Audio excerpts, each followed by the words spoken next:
Hi, this is Mike Regan with Transact's 2-Minute Warning for the week of June 30th. And in this special Independence Day edition of the 2-Minute Warning, we're asking a very important question. Is it time for you to go back and revisit your freight budgets for 2025?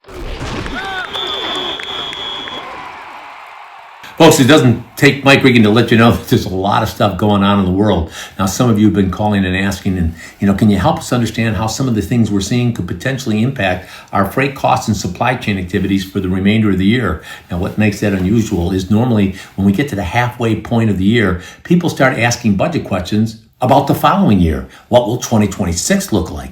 But we're getting people calling us and sending us emails saying, how will things like the tariffs impact us? Are there things that we could be or should be doing? When we get those kind of questions, here's some tips that we offer to them.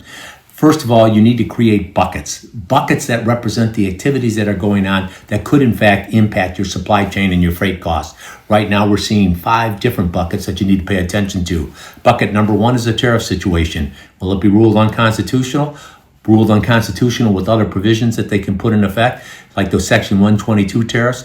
The second bucket, though, includes what's happening with the price of fuel. Just over the past 2 weeks, it's shot up, and that's because of what's going on with Iran and Israel. Will that continue for the remainder of the year and result in much higher fuel surcharges? Bucket number 3, though, is really interesting, and that's what's going on in the parcel markets. I got a note from a buddy of mine, big parcel shipper, and he says, Mike, if you're not talking about the savings opportunities that are available to your customers in the parcel market because of the feud between UPS and FedEx, you're doing a big disservice. We love both of those companies, but the reality of it is some people that have asked for our advice have gotten really substantial savings, and I encourage you to take advantage of what those could look like for your company. Bucket number 4, though, is what's going on in the ocean markets.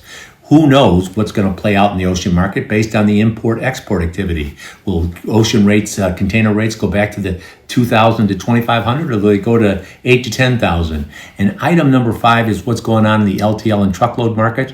We still continue to remain in a very deep freight recession that's spanned over 40 months. Now, how do I make sense out of all this? How do I put together a revised budget?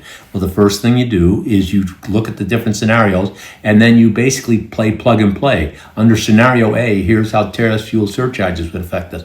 Under scenario B, here's how parcel, fuel surcharges, tariffs, and LTL and ocean rates, how it all comes together. Fortunately, here at Transact, we have a dynamite tool that will put you miles down the road, and that's our rapid assessment. It is a dynamite tool that brings everybody together so that people can see how one decision affects another decision, how one area affects another area.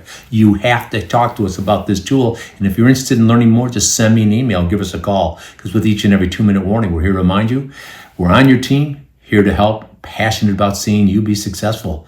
Happy 4th of July, and thanks for your time.